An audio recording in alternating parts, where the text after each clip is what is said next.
Berfirmanlah, ya Bapa di surga, kami siap mendengarnya. Dalam nama Tuhan kami Yesus Kristus, Sang Firman yang sesungguhnya itu, kami berdoa kepada Bapa di surga. Amin. Kita akan membaca bagian firman Tuhan yang terambil dari kitab Nabi Yehezkiel, pasalnya yang ke-33 ayat pertama sampai dengan ayatnya yang ke-6. Ini adalah bagian awal dari Tuhan yang memerintahkan Yehezkiel sebagai penjaga atau yang mengingatkan bagi bangsa Israel tentang apa yang harus dilakukan. Yehezkiel 33 ayat pertama sampai dengan ke-6 demikian. Lalu datanglah firman Tuhan kepadaku, hai anak manusia, berbicaralah kepada teman-temanmu sebangsa dan katakanlah kepada mereka, kalau aku mendatangkan pedang atas sesuatu negeri dan bangsa negeri itu mengambil seorang dari antara mereka dan menetapkan dia menjadi penjaga, dan penjaga ini melihat pedang itu datang atas negerinya, lalu meniup sangkakala untuk memperingatkan bangsanya, kalau ada seorang yang memang mendengar suara sangkakala itu, tetapi ia tidak mau diperingatkan, sehingga sesudah pedang itu datang ia dihabiskan, darahnya tertimpa kepadanya sendiri. Ia mendengar suara sangkakala, tetapi ia tidak mau diperingatkan, darahnya tertimpa kepadanya sendiri. Kalau ia mau diperingatkan, ia menyelamatkan nyawanya. Sebaliknya, penjaga yang melihat pedang itu datang, tetapi tidak meniup sangkakala, dan bangsanya tidak mendapat peringatan, sehingga sesudah pedang itu datang, seorang dari antara mereka dihabiskan. Orang itu dihabiskan dalam kesalahannya, tetapi aku akan menuntut pertanggungjawab atas nyawanya dari penjaga itu. Sampai di sana yang berbahagia yang mau mendengarkan firman Tuhan, memelihara tentu dengan melakukannya. Haleluya. Bapak Ibu yang dikasihi dan mengasihi Tuhan, pernah nggak kita melakukan sesuatu yang keliru, yang salah? Pernah. Dari kesalahan-kesalahan yang kita lakukan, baik dengan ucapan maupun tingkah laku kita, ada nggak yang mencoba mengingatkan kita? Ada ya. Entah anak kita, entah cucu kita, entah orang-orang yang dekat dengan kita. Bagaimana rasanya kalau diingatkan? Kita salah. Terus ditegur, diingatkan. Perasaan kita gimana, hati kita?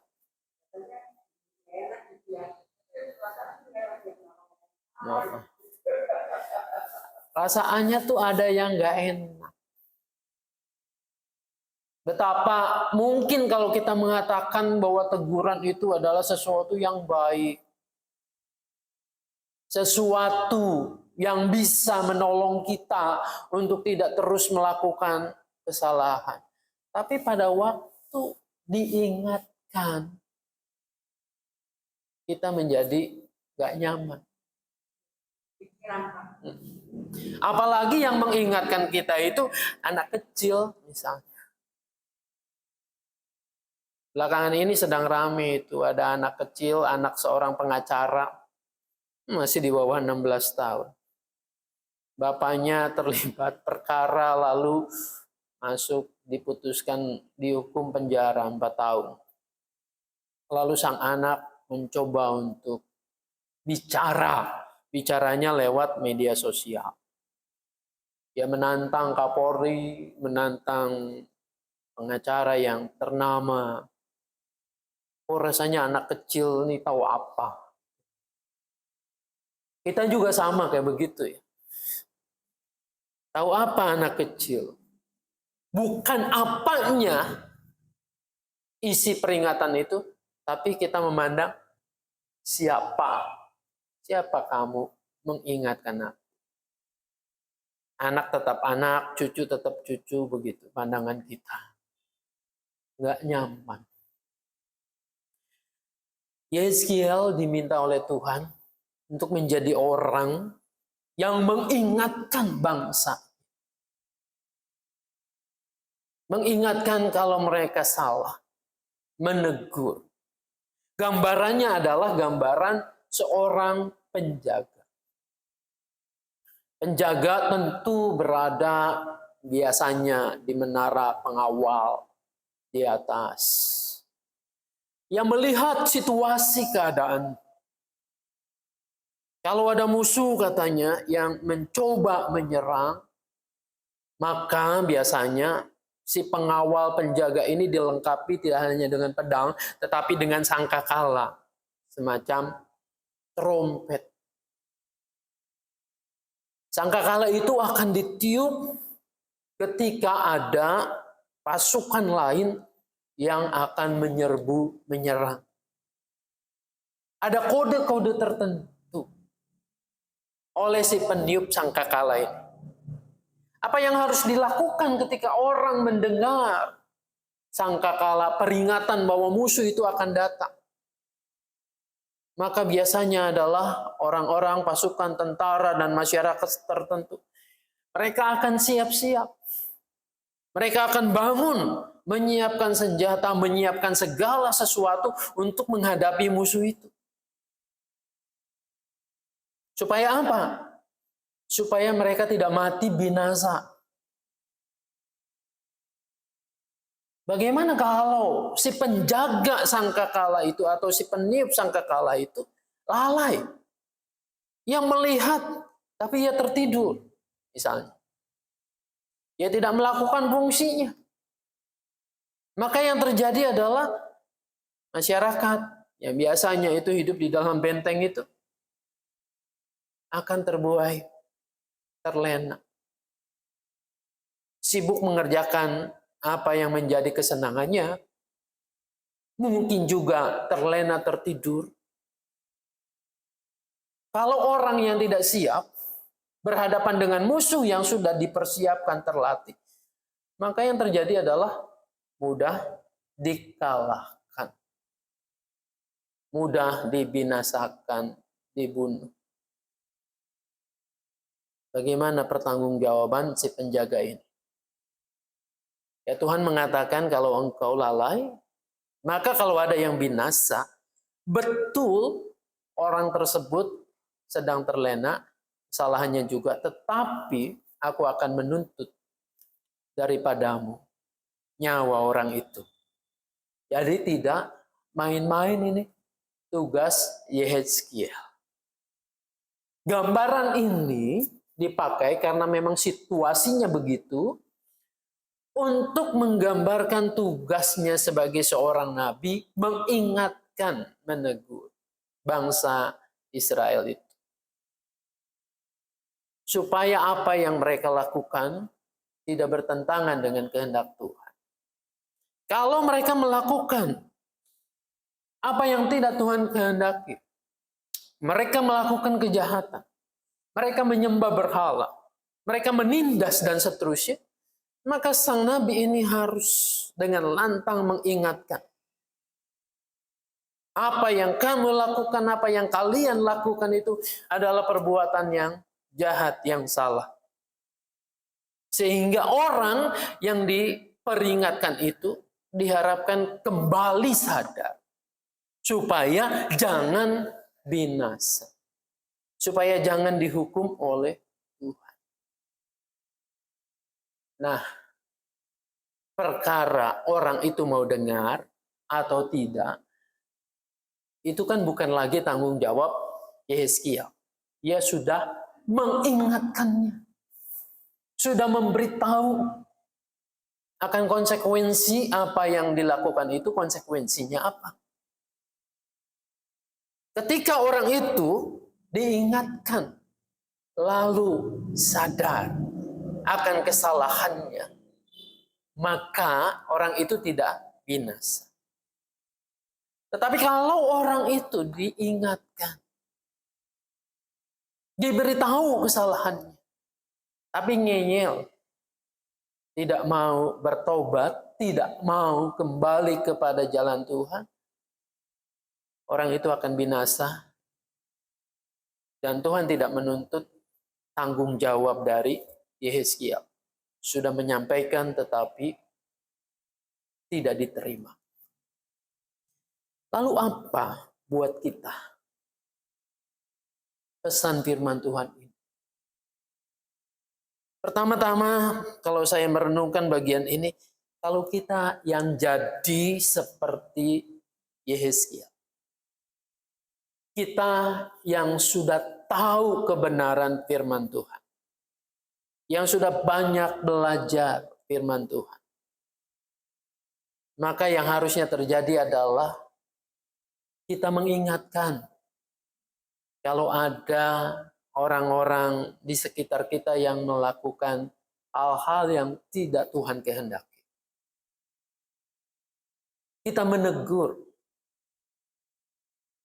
Tentu teguran itu dengan baik. Kita tidak boleh mendiamkan. Oh, karena saya nggak mau ribut dengan dia, ya sudah biarin aja dah. Dia tanggung jawab sendiri, dosanya tanggung jawab sendiri. Dia udah besar, udah dewasa, udah bisa menimbang apa yang baik. Kebanyakan dari kita kan begitu ya. Tidak mau ewe pak ewe gitu. Tidak mau situasi ribut. Ya udah diamin aja. Apakah dengan mendiamkannya waktu akan menyelesaikan?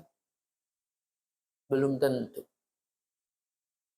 Ada pepatah mengatakan ya, kalau kita tahu melihat orang melakukan kesalahan, kita mendiamkannya berarti kita setuju dengan tindakan yang dilakukan itu. Kejahatan di dunia ini semakin banyak, semakin intens begitu. Sebetulnya salah satu sebabnya adalah karena orang baik diem. Orang baik tidak bersuara. Nanti pemilihan umum kata-kata ini juga banyak dipakai, dikutip. Bahwa kita seharusnya menyuarakan kebenaran, menyuarakan keadilan. Ada risikonya, jelas ada. Kalau kita menyampaikan itu, maka yang terjadi bisa saja kita tidak disukai. Kita bisa dibenci. Nabi-nabi yang berkarya, baik di Israel maupun di Yehuda, banyak sekali dibenci, dibunuh, dianiaya. Oleh karena menyampaikan sesuatu yang benar. Yang kedua, ketika kita sadar akan tugas untuk menyatakan kebenaran, maka seharusnya melihat diri kita juga. Pantaskah saya menyampaikan, menegur orang lain, sementara mungkin saya sedang melakukan kesalahan yang sama, dosa yang sama? Pantaskah kita mengajari anak kita, cucu kita, jangan bohong, sementara kita sedang melakukan juga ketidakjujuran, kebohongan? Pantaskah kita juga mengajarkan anak cucu kita, jangan nyontek, sementara kita juga masih suka mengambil milik orang lain? Nah, saudara-saudara, betapa serius tugas ini, maka juga betapa seriusnya bahwa kita ini harus menjadi orang yang punya integritas. Apa yang kita ngomong, apa yang kita ucapkan, dan apa yang kita tegurkan kepada orang lain harus terlebih dahulu kita jalani. Itu dari sisi si penjaga. Maka kualitas si penjaga pada masa-masa Israel zaman dulu itu juga enggak sembarangan. Dia harus terlatih matanya, terlatih dengan pedangnya, terlatih dengan meniup sangkakala, terlatih dengan nafasnya, supaya mengingatkannya tepat. Kita juga harus terlatih. Terlatih lidah bibir kita mengucapkan yang benar. Terlatih diri kita, tubuh ini, untuk melakukan yang baik. Baru teguran itu menjadi efektif. Kalau tidak, orang akan mengatakan, lu aja kayak gitu. Jangan ngajarin orang. Urus dirimu sendiri, katanya. Urus dirimu dan keluargamu. Baru nasihatin orang. Kan kayak gitu jadinya apa? Batu sandungan. Nah, yang kedua, yang beda dari ini adalah kalau kita dari sisi orang yang diingatkan, yang ditegur. Ini penjaga di menara udah ngomong, udah meniupkan sangkakala. Siap sedia ada musuh. Ya kita jangan terlena. Jangan leha-leha.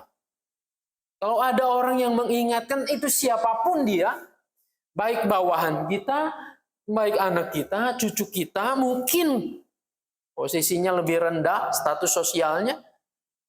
Kalau itu sesuatu yang benar, hati kita akan mengatakan, iya ya, yang dia katakan itu adalah sesuatu yang benar. Jangan keraskan hatimu. Ada banyak orang yang mengeraskan hati, meskipun dia tahu bahwa itu adalah sesuatu yang salah.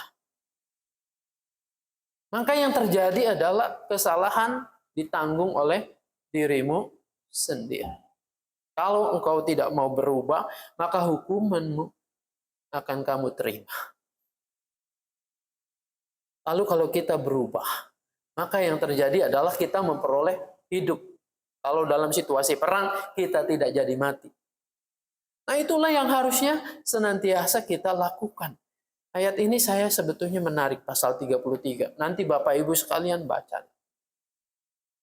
Kenapa? Ada orang yang merasa dirinya nggak usah melakukan sesuatu karena aku udah baik. Nanti akan digambarkan. Ada orang yang merasa saya ditentukan untuk hidup selamat. Maka dia leha-leha dalam hidupnya. Tidak mengerjakan apa yang baik. Akibatnya apa? Dia mati dalam kebinasaan.